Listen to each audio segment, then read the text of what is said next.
안녕하십니까. GT플러스의 유재상입니다. 요즘 대세가 되고 있는 MSA의 모니터링에 대해서 이야기해 보겠습니다. 요 몇 년 사이 비즈니스 환경과 ICT 환경이 급변하고 있습니다. 모바일 환경의 확산으로 언제 어디서든 서비스가 가능한 시대가 되었습니다. 이처럼 모바일 환경이 증가함으로써 유저 환경 및 유저 경험에 대한 데이터가 중요하게 되었고, 이에 맞춰서 시스템은 점차 거대해지고 복잡도는 증가하게 되었습니다.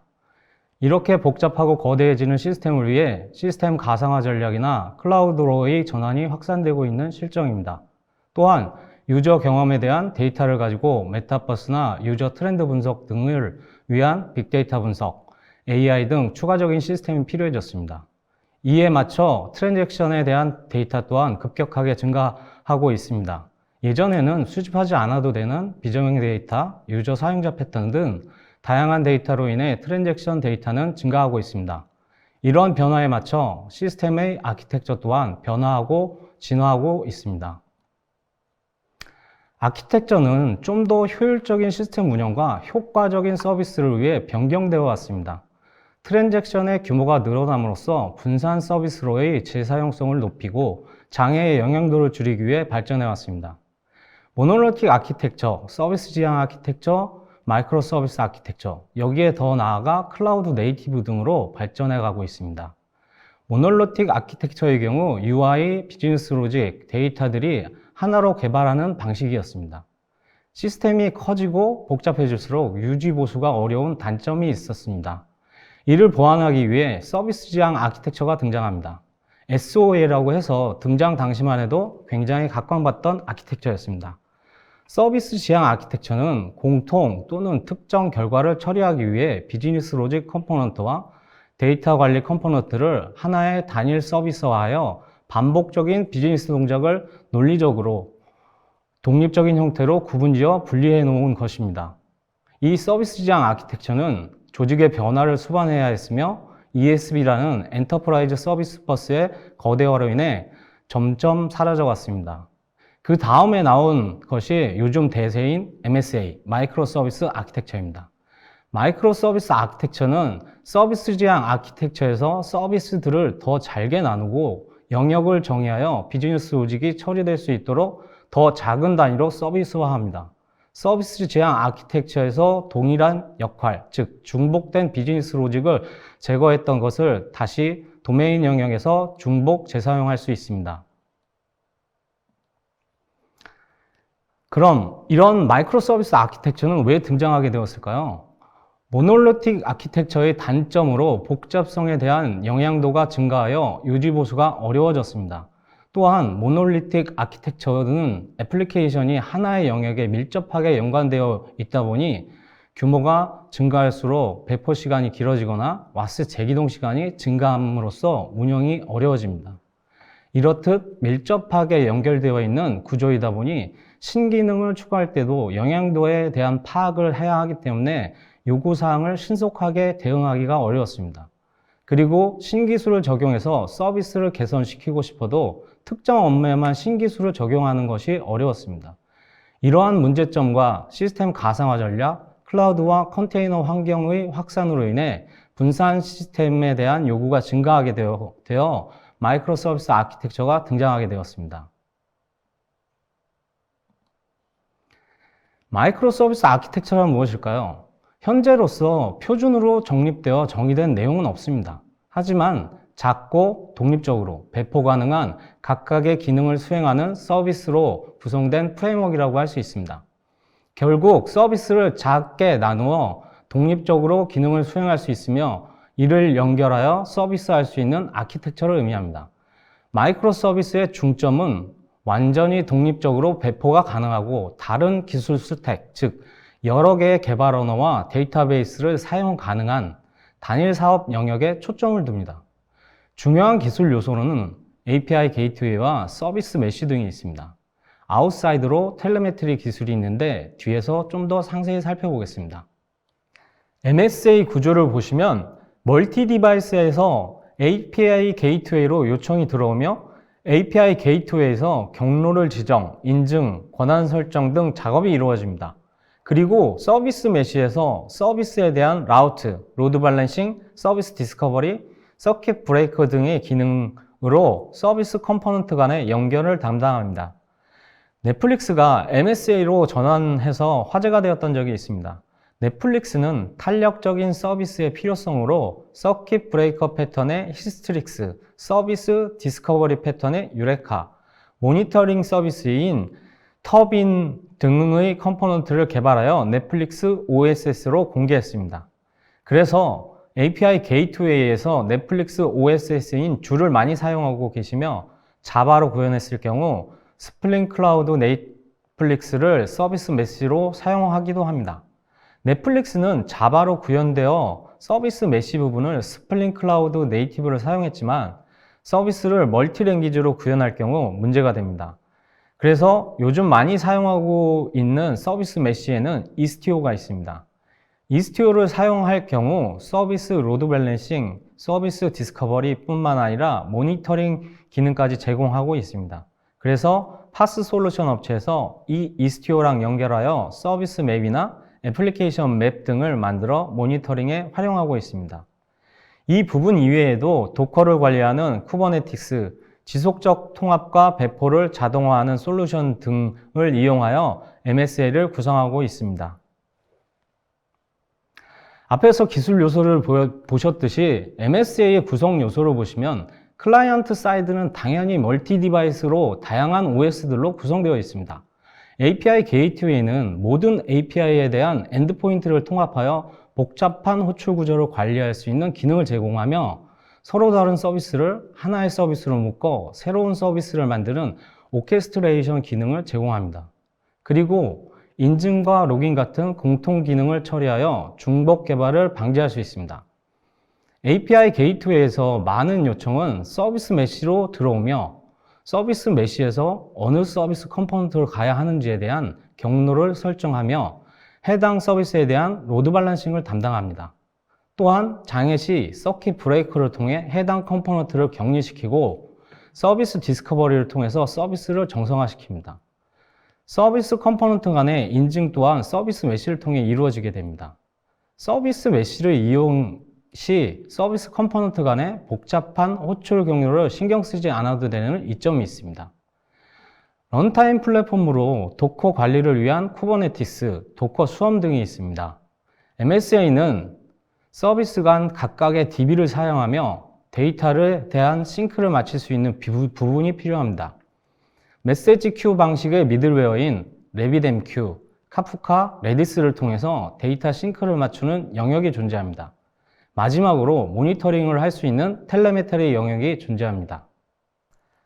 앞에서 아키텍처 변화 부분에서 살짝 언급했지만 아키텍처가 어떤 식으로 변화되었는지 비교해 보겠습니다.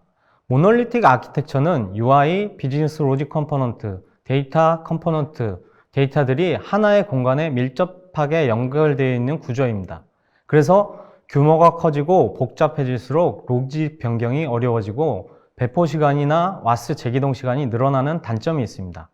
그래서 서비스 지향 아키텍처에서는 이런 로직 컴포넌트와 데이터 액세스 컴포넌트의 공통 부분을 단일 서비스화하여 반복적인 비즈니스 동작을 제거하게 됩니다. 또한 서비스들로 분리되다 보니 서비스들을 묶어서 새로운 서비스를 만들 수 있는 오케스트레이션 기능이 추가됩니다. 마이크로 서비스 아키텍처는 서비스 지향 아키텍처에서 나눈 서비스들을 도메인 바운더리, 즉 영역을 정의하고 해당 영역 안에 필수 불가결한 비즈니스 로직을 처리할 수 있도록 더 작은 단위로 서비스화합니다. 서비스 지향 아키텍처에서 동일한 역할, 즉 중복된 비즈니스 로직을 제거하고 단일화했던 부분을 다시 중복되어 재사용될 수 있으며 서비스를 나누는 기준이 하나의 도메인 영역으로 재편됩니다. MSA는 코네이 법칙에 근간을 두고 있습니다. 코네이 법칙은 1968년 미국의 컴퓨터 과학자인 멜빈 코네이가 주장한 것으로 팀을 구성하는 방법이 업무 수행 방식에 영향을 미친다는 것입니다. 즉, 소프트웨어의 구조는 그 소프트웨어를 만드는 조직의 구조와 일치한다는 내용입니다. MSA로의 전환을 위해서는 기존의 조직을 작은 서비스 단위의 대부업소 조직으로 변경해야 합니다. 그래야만 제대로 된 MSA 개발과 운영을 할 수 있습니다. 그런데 과연 국내에서 이렇게 조직을 변경할 수 있을지는 의문이 됩니다. 결국 SOA처럼 거버넌스의 변경에 조직이 적응하지 못하고 시스템 복잡도만 증가하는 상황이 벌어질 수도 있습니다. 마이크로 서비스의 아키텍처의 구현 단계입니다. 레벨 0에서 3까지 4단계로 나누어 설명하고 있습니다. 레벨 0은 모놀리틱 아키텍처를 의미하는 것이고 레벨 1부터 레벨 3까지 분산 시스템 환경이 되는 것입니다. 레벨 0과 레벨 1은 인프라 모니터링이 중심이 되고 있습니다. 레벨 2와 서비스 지향 애플리케이션으로 구성되며 인프라는 클라우드로 전환됩니다. 또 모니터링을 보시면 애플리케이션 모니터링이 중심이 되고 있는 것을 확인할 수 있습니다. 마이크로 서비스의 성숙 단계인 레벨 3을 보시면 애플리케이션은 당연히 REST API 중심으로 바뀌어야 하고 데이터베이스는 성숙된 데이터 레이크를 통해 정형, 비정형, 원시 데이터를 보관 분석할 수 있는 기술이 필요합니다. 인프라는 당연히 컨테이너 기반입니다. 여기서 주목해서 보실 부분은 모니터링 부분입니다. APM과 중앙 집중식 로그 기반이 되어야 제대로 된 모니터링이 가능합니다. 그리고 조직은 당연히 데브옵스로 가야 독립적이고 신속한 개발 운영이 가능해집니다. 다음으로 MSA 장점과 단점을 살펴보겠습니다. MSA 장점으로는 개별 서비스의 오류가 다른 서비스들에 크게 영향을 받지 않습니다. 작고 독립적인 서비스로 개발되었기 때문에 하나의 서비스의 장애가 다른 서비스에 미치는 영향이 굉장히 작습니다. 이렇게 작고 독립적으로 서비스가 분리되어 있기 때문에 새로운 기술 스택을 적용해서 시험해 볼 수 있는 유연성을 제공합니다. 서비스 단위가 작게 구성되어 있기 때문에 개발자들이 서비스의 기능을 더 잘 이해할 수 있고 전문성을 가질 수 있습니다. 또한 작은 크기의 코드로 자주 신속하게 배포할 수 있습니다. 서비스가 분리되어 있기 때문에 전체 어플리케이션이 아닌 필요한 서비스를 적절한 시간 동안 보다 쉽게 확장할 수 있습니다. 이런 장점으로 인해서 MSA로의 전환을 생각하시는 고객분들이 늘어나고 있습니다. MSA는 이런 핑크빛 미래만 있는 것은 아닙니다. 단점도 존재합니다. 각 서비스 간의 연결을 REST API를 통해서 하기 때문에 통신부에 대한 추가 구현이 필요합니다. 또한 서비스 컴포넌트 간 연결이 많아지고 복잡해지다 보니 네트워크 사용량이 늘어나고 성능 지연이 발생할 수 있습니다. MSA는 각자 서비스별로 다른 데이터베이스를 가지고 있기 때문에 데이터베이스 트랜잭션 관리가 어려워집니다. 이를 보완하기 위해 메시지 큐 방식의 미들웨어를 통해 데이터 싱크를 맞추는 작업이 필요합니다. 그리고 전체 서비스에 대한 테스트가 굉장히 어렵습니다. 단일 서비스 테스트는 간단하지만 전체 서비스를 테스트하기 위해서는 종속된 서비스의 상태를 확인할 필요가 있어서 상당히 테스트가 까다로워집니다. 서비스들이 다 분산되어 있다 보니 로그를 통한 디버깅이 어렵습니다. 이를 위해 중앙 집중식 로그 관리 시스템이 필요합니다. 또 배포 시 각 서비스의 배포 순서를 조정할 필요가 있습니다. MSA는 발전된 아키텍처이지만 장점도 있는 반면에 단점도 존재합니다. 모든 시스템을 MSA로 전환할 필요는 없습니다. 장단점을 살펴보시고 우리의 회사와 조직, 서비스 등을 고려하여 가장 좋은 아키텍처를 채용하시는 것이 필요하다고 생각됩니다. MSA에서 서비스가 작게 분리되고 복잡한 서비스 호출 관계로 모니터링이 어렵고 필수적인 부분이 되었습니다. MSA 아웃사이드 요소로 텔레메트리가 서비스들을 모니터링하고 서비스별로 발생하는 이슈들에 대응할 수 있도록 환경을 구성하는 역할을 합니다.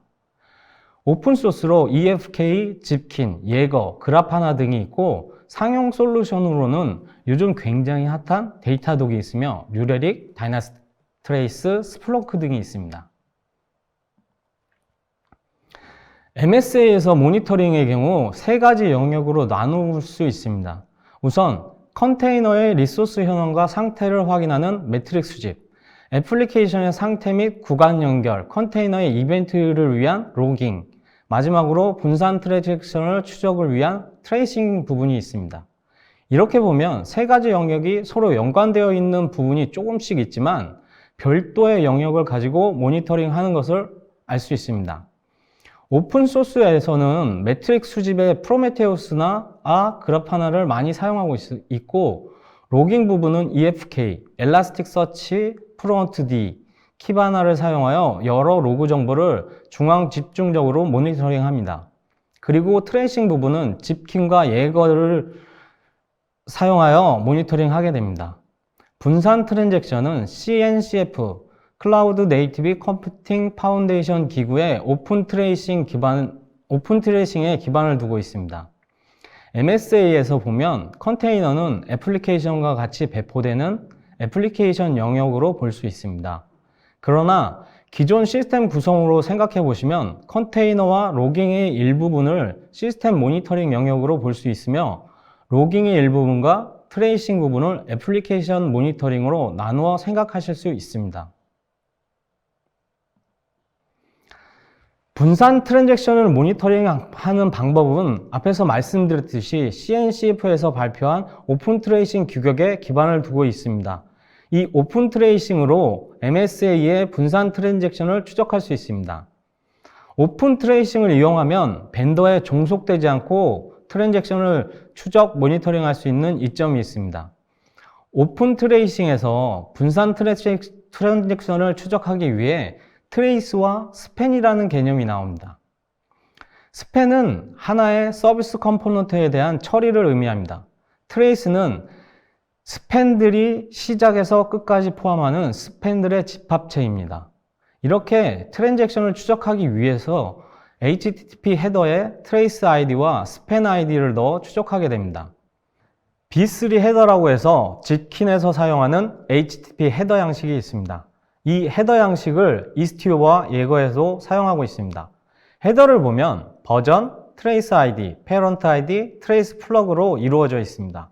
트레이스 아이디는 전체 트랜잭션을 추적하기 위한 고유의 아이디로 컴포넌트 호출 간의 변경 없이 헤더에서 가지고 다닙니다. 페런트 아이디는 어디에서 호출되었는지의 관계를 알 수 있게 해줍니다. 트레이스 플러그는 샘플링 또는 추적 수준과 같은 옵션을 지정하는 데 사용되어집니다. 보시는 것처럼 분산 트랜잭션 전체를 모니터링하는 것은 굉장히 많은 모니터링 데이터를 생산하게 됩니다. 그래서 대부분 트랜잭션 전체를 모니터링하지 않고 샘플링으로 모니터링하게 됩니다. 오픈 트레이싱은 꼭 MSA에서의 트랜잭션만 모니터링하는 게 아니라 분산 트랜잭션 환경의 애플리케이션 추적에도 사용될 수 있습니다. MSA를 전체 모니터링하기 위한 오픈소스의 모니터링 방법에 대해 설명드리겠습니다. MSA는 당연히 컨테이너 기반으로 되어 있습니다. 이 컨테이너에 대한 리소스 상태 등을 모니터링하기 위해 프로메테우스를 많이 사용하고 있습니다. 또 이스티오와 같은 서비스 메시 솔루션을 사용할 경우 애플리케이션 맵이나 트랜잭션 패스와 같은 것을 만들어 사용할 수 있습니다. 컨테이너의 이벤트 상태 등 트랜잭션 구간 등은 EFK를 사용해서 모니터링하게 됩니다. 플루언트 D를 통해 로그를 수집하고 엘라스틱 서치와 키바나를 통해 분석을 할 수 있습니다. 분산 트랜잭션을 모니터링하기 위해서는 MSA를 설계할 때부터 어떻게 모니터링 해야 되는지에 대한 계획이 있어야 됩니다. 추적을 위한 스프링의 스루스를 통해 트레이스 아이디와 스팬 아이디를 생성하여 삽입하는 과정이 이루어집니다. 그리고 트랜잭션 데이터를 집킨이나 예거를 통해 분석, 모니터링 할 수 있습니다. 대체적인 구성은 그림과 같은 모니터링이 가능합니다. 그림을 보시면 앞에서 설명했듯이 컨테이너 쪽 모니터링과 트랜잭션 모니터링을 분리되어 있는 것을 확인할 수 있습니다. 이를 통합하기 위해 키바나나 그라파나 같은 툴을 이용해 정보를 통합하여 화면을 구성해야 합니다. 또한 분석을 위한 엘라스틱 서치와 데이터 보관 DB가 필요합니다. 앞에서 오픈 트레이싱에서 보았듯이 트랜잭션 데이터들을 샘플링하여 분석하는 것이 일반적입니다. 전체 트랜잭션을 모니터링 하려면 데이터 보관과 분석을 위한 엄청난 리소스의 서버가 필요할 것입니다. 이렇듯이 MSA를 모니터링하기 위해 오픈소스로 구축할 경우 많은 새로운 기술 습득과 솔루션들의 조합이 필요합니다. 또한 모니터링 시스템에 필요한 하드웨어 자원에 대한 상세 산정이 필요합니다. 그럼 기존의 APM인 제니퍼로 MSA 환경을 모니터링 할 수 없을까요? 기존의 APM으로 MSA 환경을 모니터링 하는 것에는 많은 어려운 부분이 있습니다. 문제점으로는 스케일 아웃 등으로 수시로 모니터링 대상이 변경되고 모니터링 대상이 증가합니다. 또 모니터링 대상이 증가하니 당연히 모니터링 데이터도 증가하게 됩니다. 또한 분산 트랜잭션에 대한 추적에 대해 한 문제도 있습니다.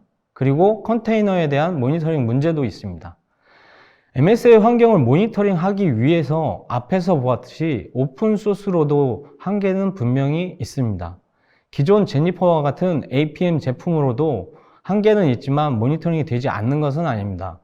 새로운 모니터링 뷰를 통해 모니터링 할지 아님 기존의 모니터링 뷰를 활용해 모니터링 할지에 대한 차이가 있을 뿐입니다. 기존 시스템도 분산 환경으로 되어 있고 이 트랜잭션을 모니터링하는 방법은 있습니다. 하지만 여전히 문제점을 안고 있는 것은 현실입니다.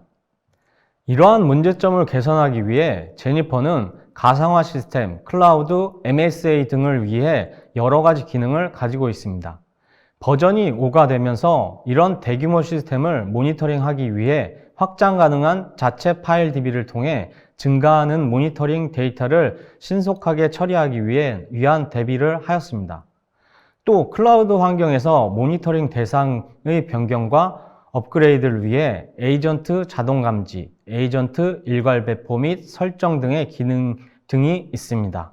구간 가시화 기능인 토폴로지 뷰를 통해 분산 트랜잭션의 구간 문제를 파악할 수 있는 기능을 가지고 있으며 앞에서 언급했듯이 기존의 APM만으로 MSA 환경을 모니터링 하기에는 부족한 점이 있기 때문에 이를 위해 제니퍼는 타 솔루션과 유연한 연계를 위한 오픈 API를 가지고 있습니다.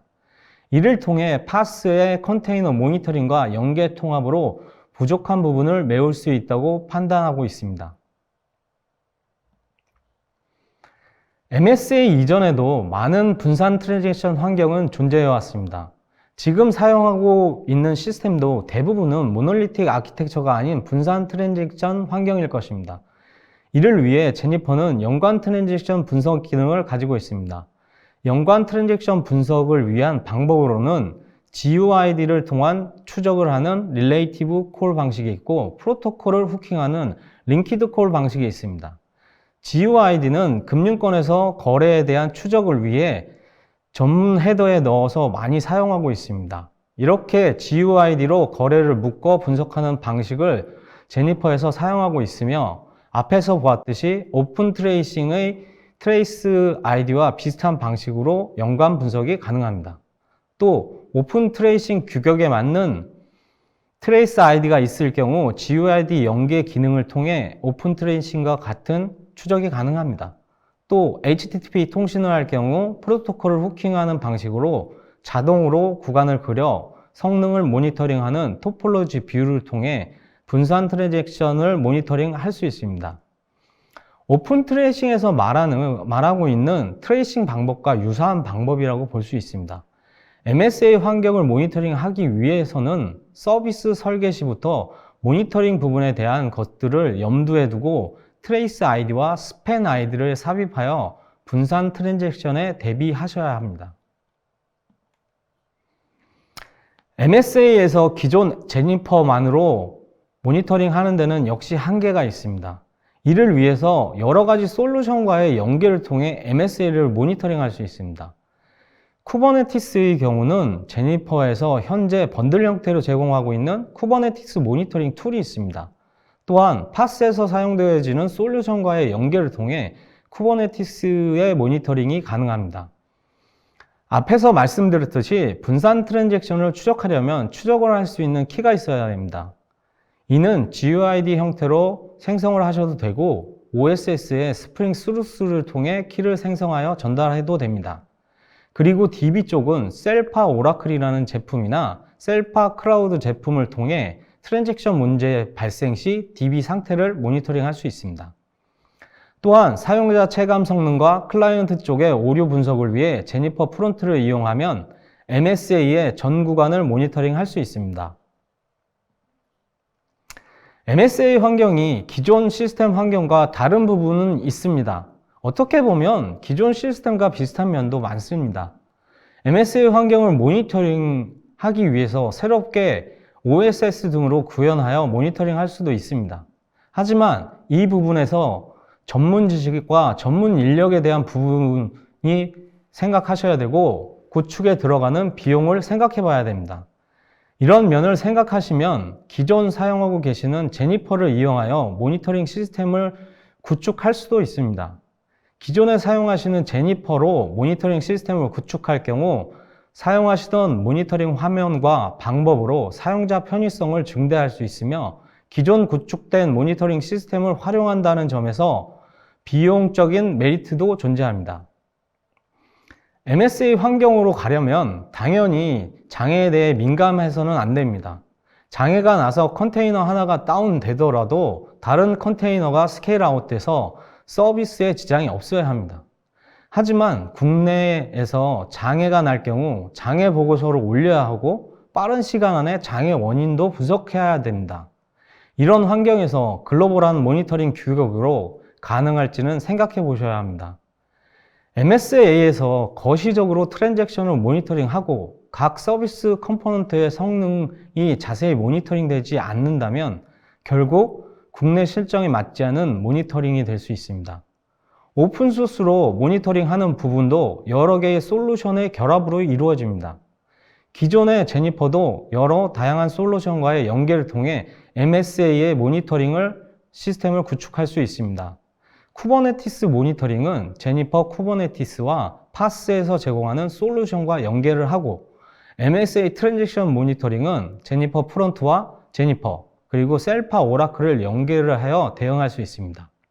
마지막으로 정리해보면 MSA 환경을 모니터링하기 위해서는 설계 단계 시부터 분산 트랜잭션 추적을 위한 방법을 염두에 두셔야 합니다. 또 기존의 제니퍼 등의 모니터링 시스템을 적극 활용할 것인지 MSA에 맞게 새로운 방식으로 모니터링 시스템을 변경할지 결정하셔야 합니다. 그리고 새롭게 모니터링 시스템을 구축 시 해당 부분에 대한 전문 지식과 이에 맞는 전문 인력이 있는지에 대한 부분도 생각해 보셔야 합니다. 비용적인 측면에서 구축 비용과 하드웨어 비용에 대한 부분 또한 생각해 보셔야 합니다. 그리고 마지막으로 MSA 환경에서 어떤 점을 중점을 두고 모니터링 해야 할지를 고민하셔야 합니다. 글로벌하게 거시적 관점에서 트랜잭션 모니터링을 중점을 두고 모니터링 할지 아니면 국내 실정에 맞게 각 컴포넌트에 대한 성능 및 장애 추적에 중점을 두실지를 고민해 보셔야 합니다. MSA 환경을 모니터링하기 위해서는 다양한 솔루션들의 유연한 연계를 통한 통합 모니터링 시스템이 구축되어야 한다고 생각되어집니다. MSA 환경에서의 모니터링 변화에 대해 살펴본 시간이었습니다. 이상으로 세션 발표를 마치겠습니다.